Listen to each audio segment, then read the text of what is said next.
దయచేసి నా వీడియోస్ని క్లిక్ చేసి మొబైల్లో ఫుల్ స్క్రీన్లో చూడగలరు. ఇది వీడియో నెంబర్ 57.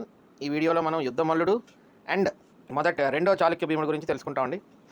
ఇక్కడి నుంచి ఈ వీడియో దగ్గర నుంచి ఇప్పుడు వచ్చే రాజులు అందరూ కూడా దాయాదులు, అన్నదమ్ములు పిల్లలు, అంతకు ముందున్న జనరేషన్లో వాళ్ళ తండ్రి వాళ్ళ తాత తండ్రి పిల్లలు, అలాగా అందరూ వచ్చేస్తారు అనమాట. అట్నుంచి. అందుకని మీకు కరెక్ట్ క్రొనాలజీ ఆఫ్ కింగ్స్ అంటే లీనియేజ్ అంటే బ్లడ్ రిలేషన్ మీకు కరెక్ట్ కనబడదు స్ట్రైట్గా. అందుకని ఈ వీడియో నుంచి మీరు బ్లడ్ రిలేషన్ ఎగ్జాక్ట్గా ఎవరు ఏమవుతారు అన్నది డోంట్ బాదర్, పట్టించుకోకండి. ఇక్కడ నుంచి ఏంటంటే ఏ రాజు ఆ రాజుకి సంబంధించి ఆ ఈవెంట్ అంతే. అసలు బేసికల్గా ఈస్టర్న్ చాళుక్యాస్ ఆఫ్ వెంగిలో మొత్తం అంతా అయ్యేసరికి రాజులు ఎవరికి ఏ రాజు ఏమవుతాడో మనం చెప్పడం చాలా కష్టం. ఆ క్వశ్చన్ అడగడు, అలాంటి క్వశ్చన్లు రావు. ఓన్లీ ఏ రాజు సందర్భంలో ఏం జరిగిందన్న దాని మీదే క్వశ్చన్స్ ఈవెంట్స్ మీద అడుగుతారు. కానీ రిలేషన్షిప్ బిట్వీన్ ద కింగ్స్ చాలా తక్కువ, రేరెస్ట్ ఆఫ్ ద రేరెస్ట్. అందుకని మీరు అనవసరంగా పెద్ద పెద్ద టేబుల్స్ వేసేసుకుని ఏ రాజు తర్వాత ఏ రాజు వచ్చాడు, ఏ రాజు తర్వాత ఏ రాజు వచ్చాడు, ఇటువంటి కార్యక్రమాలు ఏమీ చేయకండి. అండ్ మోర్ పర్టికులర్గా ఈ వీడియో నుంచి అసలు చేయొద్దు. ఎందుకంటే ఇక్కడ ఒక రాజుకి ఇంకో రాజుకి రిలేషన్షిప్ని ఎస్టాబ్లిష్ చేయడం అంటే మొన్న గ్రూప్ 2లో ప్రిలిమినరీలో అడిగిన లెక్కలు చేసినట్టే అర్థం చేసుకోండి. అంత కాంప్లెక్స్గా ఉంటుంది ఆ రిలేషన్షిప్స్ని ఎస్టాబ్లిష్ చేయడం ఇక్కడ నుంచి. అందుకని ఇప్పుడు యుద్ధమల్లుడు అంటే రెండో విక్రమాదిత్యుని మరణాంతరం దాయాదులైనా అన్నాడు. అంటే యుద్ధమల్లుడు, రాజమార్తాండ, కంటిక విజయాది అందరూ దాయాదులు. అంటే అన్నదమ్ములు పిల్లలా లేకపోతే ఎట్లా అనేది నో రిలేషన్ తెలియదు. ఈ యుద్ధమల్లుడికి రాజమార్తాండకి రిలేషన్ తెలియదు, రాజమార్తాండకి కంటిక విజయాదిత్యకి రిలేషన్ తెలియదు. వీళ్ళందరూ దాయాదులు. వీళ్ళందరూ కూడా రాకుమారులు రాజ్యానికై పోరాడినారు. మళ్ళీ ఇక్కడ చూడండి, రాష్ట్రకూటుల్లో 4వ గోవిందుడు వచ్చాడు. ఎక్కడ మొదటి గోవిందుడు, ఎక్కడ శైలమహాదేవి, ఎక్కడ రెండో కృష్ణుడు, ఎక్కడ స్టార్ట్ అయ్యాం, దంతిదుర్గుడి దగ్గర స్టార్ట్ అయ్యాం. రాష్ట్రకూటుల్లో మళ్ళీ 4వ గోవిందుడు వచ్చాడు.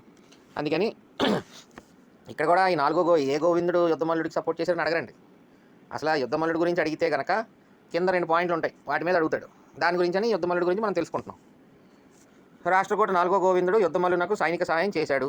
యుద్ధమల్లుడు వారి సాయంతో వెంగి రాజ్యం ఆక్రమించాడు. ఆ తర్వాత రాష్ట్రకూట సామంతులైన బోయ సామంతులు, అంటే బోయలు రాష్ట్రకూట సైడ్ వెళ్ళిపోయారు అనమాట. వీళ్ళ గ్రిప్ తగ్గింది. బోయలు రాష్ట్రకూట వైపు వెళ్ళిపోయారు.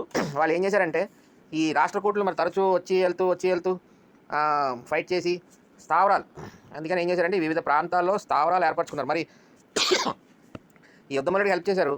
యుద్ధమల్లుడిని కింగ్గా పెట్టుకున్నారు, కింగ్గా నిలబెట్టారు. సో దాంతో ఈ బోయి సామంతులు అందరూ ఏం చేశారంటే వివిధ ప్రాంతాల్లో స్థావరాలు ఏర్పరచుకున్నారు. అక్కడి నుంచి నెమ్మదిగా అధికారం నిర్వహించడం మొదలెట్టారు ఈ బోయి సామంతులు. వీరి దౌర్జన్యాలు సహించలేక యుద్ధమల్లుడు ఈ రాజమహేంద్రవర నగరాల నుంచి వీడవలసి వచ్చింది. అంటే వీళ్ళు ఎక్కడికక్కడ మేము రాజు నిలబెట్టేశాం అని చెప్పేసి ఇంకా ఇష్టారాజ్యంగా ఉండడం మొదలుపెట్టారనమాట.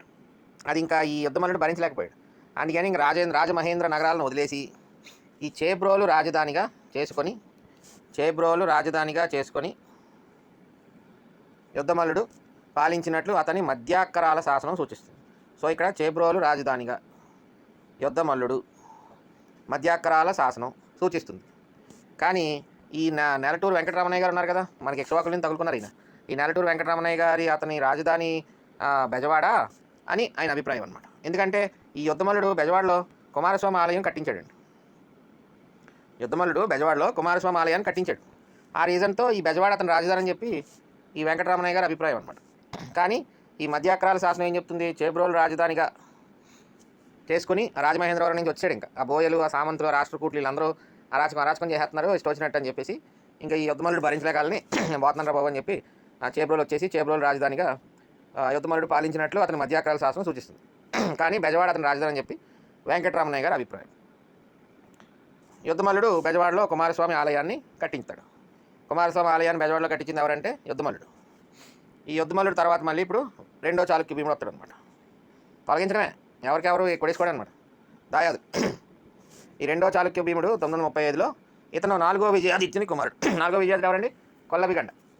అలా గుర్తుపెట్టుకోవడం. ఇంకా 4వ విజయాదిత్యుడు కొల్లబిగండ, 2వ విజయాదిత్యుడు నరేంద్ర మృగరాజు, 3వ విజయాదిత్యుడు గుణగ విజయాదిత్యుడు.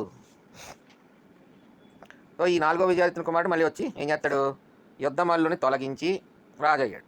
యుద్ధమల్లుని తొలగించాడు ఈ రెండో చాళుక్య భీముడు.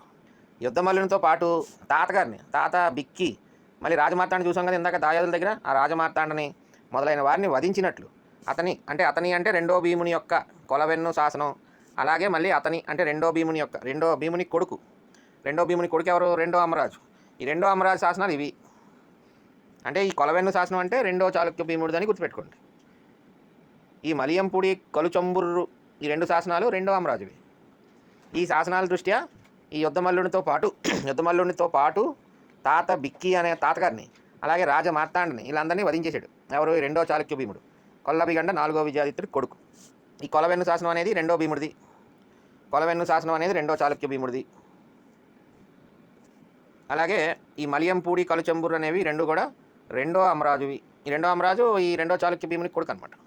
అందుకని ఈ 2 చోట్ల కూడా ఈ రెండో చాళుక్య భీముని గురించి ఇన్ఫర్మేషన్ ఉంది. ఏం ఇన్ఫర్మేషన్ అంటే ఇది, ఈ ఇన్ఫర్మేషన్ ఉంది. సో అది మ్యాటర్.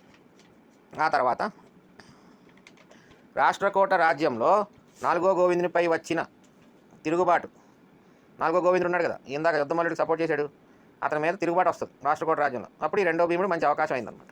ఇట్టి పరిస్థితుల్లో రెండవ చాళుక్య భీముడు విజృంభించి రాష్ట్రకూట సేనాధిపతులను మొత్తం పారదోలేడు. మొత్తం అంటే అందరినీ పంపించాడు ఇక్కడి నుంచి. ఈ వెంగి రాజ్యంలో ఉన్నారు కదా సామంతులు అందరూ, బోయలు వాళ్ళు మొత్తానికి అందరినీ రెండో చాళుక్య భీముడు తరివేసి మళ్ళీ తన రాజ్యాన్ని ఈ వెంగి రాజ్యాన్ని హస్తగతం చేసుకున్నాడు అనమాట. అలాగే ఈ రెండో చాళుక్య భీముడికి గండ మార్తాండ బృహద్ భీమ అనే బిరుదులు ఉన్నాయి. ఈ 2 గుర్తుపెట్టుకోండి. గండ మార్తాండ అంటే రెండో చాళుక్య భీముడు, గండ మార్తాండ బృహద్ భీమ ఈ 2 కూడా రెండో చాళుక్య భీమునికి బిరుదులు. తర్వాత ఫైనల్గా ఈ భీముడికి, రెండో చాళుక్య భీముడికి 2 భార్యలు, ఊర్జప అని ఈవిడే అంకిదేవి, అలాగే లోకాంబ అని 2 భార్యలు ఉన్నారు, 2 రాణులు ఉన్నారు. ఇక్కడ మళ్ళీ 2 కొడుకులు పుట్టారు. ఒక ఆవిడకి అంటే అంకిదేవి కళింగరాకుమారి అంకిదేవి గారికి దానారనుడు పుట్టాడు. ఈ లోకాంబ గారికి అమరాజు 2, అమరాజు 1, రాజమహేంద్ర అమరాజు 1.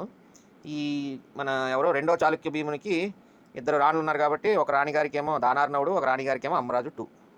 వీళ్ళిద్దరి గురించి మనం నెక్స్ట్ వీడియోలో చూద్దాం. ఇది కొంచెం ఇంపార్టెంట్ వీడియో, ఎందుకంటే ఈ దానార్నవుడు అనగానే మీకు మాగల్లు శాసనం టక్మని గుర్తు రావాలన్నమాట. మాగల్లు శాసనం రాగానే బయ్యారం శాసనం గుర్తుకొస్తాయి. మాగల్లు శాసనం గుర్తు రాగానే కాకతీయ గొండన, వీళ్ళందరూ కాకతీయాలన్నమాట. అది దానార్నవుడు అనగానే అక్కడి నుంచి కాకతీయాలకు వెళ్ళిపోతాం 12th సెంచరీలోకి. మాగల్లు శాసనం, దానార్నవుడు, కాకతీయ గొండన. అంతకుముందు మనం వీడియోలో చెప్పుకున్నాం రాష్ట్రకూట గుండెన అని గుర్తుపెట్టుకోండి. ఎందుకంటే తర్వాత ఒక 50 సంవత్సరాల తర్వాత కాకతీయ గుండెన వస్తాడు. 2 పేర్లు గుండెనే కానీ దాని ప్రిఫిక్స్ డిఫరెంట్.